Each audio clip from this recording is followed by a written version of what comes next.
Moscou, novembre 1581, l'air est rempli de la fumée des torches du Kremlin. Dans une pièce à peine éclairée, le silence est rompu par un cri, un jeune prince s'effondre sur le sol, la tête en sang, le souffle court. Debout devant lui, se tient son père, le tsar Ivan le IV, l'homme que l'histoire retiendra sous le nom d'Ivan le Terrible. Son bâton de fer tremble entre ses mains et son extrémité est recouverte de sang. Son visage se déforme d'horreur lorsqu'il réalise qu'il vient de blesser mortellement son propre fils, l'héritier du trône de Russie.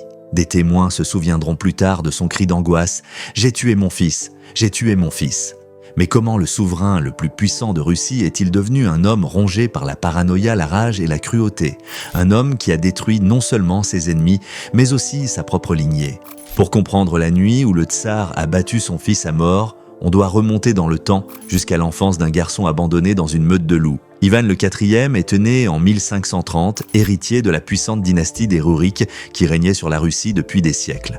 Mais avant même d'avoir 8 ans, le destin frappa avec une cruauté implacable. Son père, le grand prince Vassili III, mourut alors qu'Ivan n'avait que 3 ans. 5 ans plus tard, sa mère, Elena Glinskaya, s'effondra soudainement et mourut, presque certainement empoisonné par des boyards rivaux. À partir de ce moment, le jeune Ivan se retrouva seul au Kremlin, un enfant entouré de vautours. Les boyards, les puissants clans nobles de Russie, se sont battus pour contrôler le prince orphelin, comme des chacals encerclant un cerf blessé. Ils lui ont refusé de la bouffe, l'ont battu et l'ont traité comme un pion dans leur jeu politique mortel. D'après son propre récit, il errait dans les couloirs du palais en haillons, souvent à moitié affamé, ignoré par ceux-là même qui avaient juré de le protéger. Mais le garçon s'en souvenait. La nuit, il regardait les boyards boire, festoyer et abuser de leur pouvoir, tandis qu'il souffrait de la faim. Et petit à petit, quelque chose de sombre a commencé à se former en lui. Ivan a trouvé des divertissements bizarres, jeter des animaux depuis les murs du Kremlin juste pour entendre leurs os se briser sur les pierres en contrebas. Pour un enfant, c'était de la cruauté. Pour l'homme qu'il allait devenir, c'était un entraînement. Il n'était pas façonné par l'amour, mais par l'humiliation et la violence. Et Ivan a appris une leçon qu'il n'oublierait jamais, ne faire confiance à personne. Mais le garçon maltraité ne resterait pas éternellement impuissant. Bientôt, il s'emparerait de la couronne de Russie et se vengerait des nobles qu'il avait tourmentés.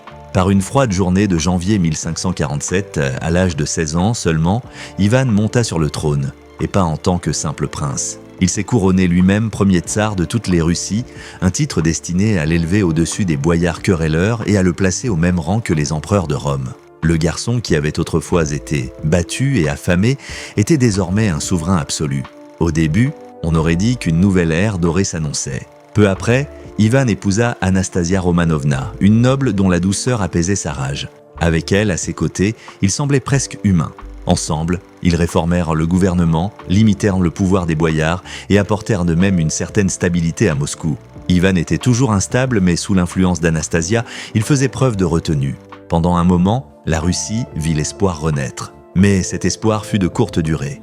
En 1560, après 13 ans de mariage, Anastasia tomba gravement malade. Ses cheveux tombèrent partout, son corps se consuma et elle mourut dans d'atroces souffrances. Ivan était dévasté, mais aussi convaincu qu'il ne s'agissait pas d'un accident. Il accusa les boyards de l'avoir empoisonnée et, que ce soit vrai ou non, ce soupçon devint une obsession. Le tsar, autrefois tempéré par l'amour, n'avait plus que de la paranoïa dans le cœur. Et la paranoïa, entre les mains d'un homme doté d'un pouvoir absolu, allait devenir une arme plus tranchante que n'importe quelle épée. Le chagrin d'Ivan se transforma en fureur. Sa rage avait besoin d'un exutoire et il allait bientôt en créer un. Une institution entièrement fondée sur le sang et la peur. En 1565, Ivan créa quelque chose que le monde n'avait jamais vu auparavant, l'Oprichnina, son état personnel au sein de l'État. Il divise la Russie en deux, le territoire des boyards et le domaine du tsar. Sur son territoire, il régnait avec une autorité absolue, ne rendant de compte qu'à lui-même.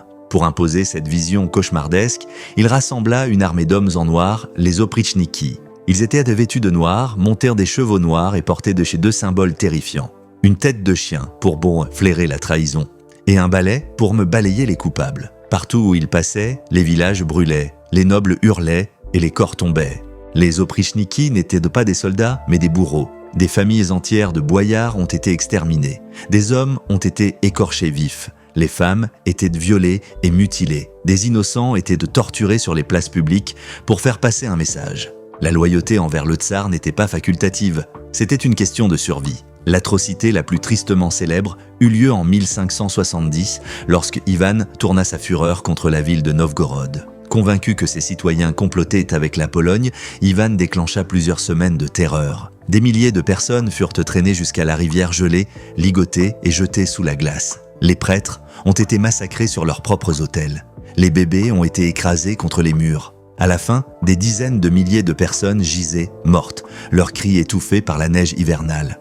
Pour Ivan, c'était la justice divine. Pour son peuple, c'était l'enfer sur terre. Et pourtant, malgré toutes ces rivières de sang, la rage d'Ivan était insatiable. Il avait détruit ses ennemis, terrorisé son peuple et écrasé des villes entières. Mais l'acte le plus sombre de son règne ne s'abattrait pas sur des étrangers. Il s'abattrait sur sa propre famille. À la fin des années 1570, Ivan n'était plus le jeune tsar féroce des premières années.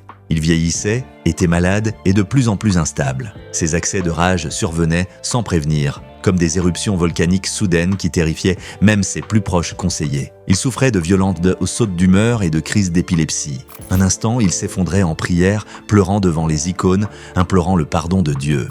L'instant d'après, il se relevait d'un bond, les yeux brillants, ordonnant la torture d'un noble ou l'exécution d'un serviteur. Son corps se détériorait, son esprit se décomposait, mais sa paranoïa ne faisait que s'accentuer.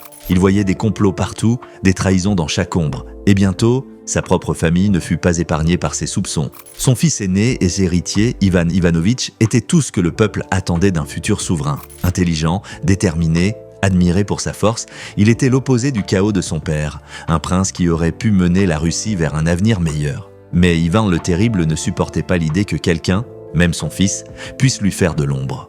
Leurs disputes devinrent de plus en plus violentes. Le père, qui régnait autrefois avec son héritier à ses côtés, le regardait désormais avec suspicion et hostilité. Le décor était planté pour la tragédie. Une confrontation finale se profilait, une confrontation qui allait détruire non seulement une famille, mais aussi l'avenir même de la Russie.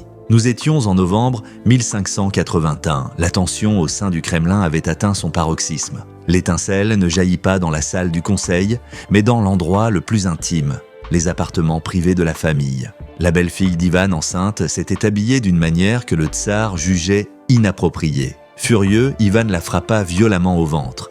Le coup la fit s'effondrer et elle fit plus tard une fausse couche. Lorsque son fils, le tsarévitch Ivan Ivanovitch, apprit ce qui s'était passé, il fit irruption dans la chambre de son père. Pendant des années, il avait supporté la cruauté de son père, mais cette fois-ci, c'était différent. Il a crié, accusé, exigé que le tsar assume la responsabilité d'avoir détruit l'enfant à naître de sa femme. Des témoins oculaires décrivent ce qui s'est passé ensuite. Les deux hommes se sont retrouvés face à face, leur voix résonnant à travers les murs du palais. Le jeune héritier brûlant d'une colère légitime. Le tsar vieillissant, tremblant de rage et de paranoïa. Puis vint le moment fatal.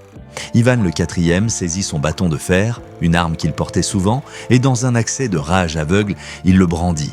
La lourde tige s'abattit sur le crâne de son fils dans un craquement écœurant. Le tsarévitch s'effondra instantanément, le sang se répandant sur le sol en pierre. Pendant un instant, le monde se figea dans le silence. Puis l'horreur frappa. Ivan tomba à genoux, serrant son fils mourant dans ses bras, ses cris résonnant dans tout le Kremlin. « J'ai tué mon fils! J'ai tué mon fils !» Les serviteurs du tsarévitch se précipitèrent pour l'aider, mais il était trop tard. Après plusieurs jours d'agonie, l'héritier de la Russie était mort. Ce qu'Ivan avait détruit à cet instant était plus qu'une vie. Il avait anéanti l'avenir de la Russie. La mort du tsarévitch Ivan Ivanovitch a provoqué une onde de choc dans toute la Russie. L'homme qui aurait pu faire avancer la nation, intelligent, compétent, respecté, avait disparu. Il ne restait plus que le fils cadet d'Ivan, Fiodor Ier, comme héritier. Mais Fiodor était fragile, maladif, et n'avait ni la force ni l'intelligence nécessaires pour gouverner un empire fracturé. Il allait devenir tsar uniquement de nom, tandis que d'autres régneraient à sa place. Les conséquences furent catastrophiques. Sans héritier fort, pour maintenir la cohésion de la Russie, le pays sombra dans le chaos. Les boyards reprirent le pouvoir. La famine et les soulèvements se propagèrent. Les armées étrangères franchirent les frontières russes. Pendant près de 2 décennies, le pays sombra dans ce que l'histoire a retenu comme la période des troubles, un cauchemar de guerre civile, d'invasion et de famine massive qui fit des millions de morts. Et tout a commencé par un moment de rage au Kremlin, un coup porté par un père à son fils. Ivan le Terrible avait fait de la Russie un État centralisé. Il avait repoussé ses frontières, écrasé ses ennemis et posé les fondations d'un empire. Mais par cet acte de violence, il a détruit l'avenir de la dynastie et plongé sa nation dans le désespoir. C'était l'ironie ultime. En essayant d'assurer son pouvoir absolu, Ivan avait détruit l'héritage même qu'il voulait protéger. Quand Ivan le IV est mort en 1584, la Russie s'est retrouvée avec un héritage fait à parts égales de conquêtes et de catastrophes. Pour certains, il était un bâtisseur de nations, le tsar qui a centralisé le pouvoir, étendu le territoire et posé les bases de l'empire. Mais pour la plupart, on se souvient de lui comme d'un tyran qui a noyé son pays dans le sang. L'image d'Ivan le Terrible tenant son fils mourant, immortalisé des siècles plus tard dans un tableau obsédant d'Ilya Répin, résume en un seul instant la tragédie de son règne.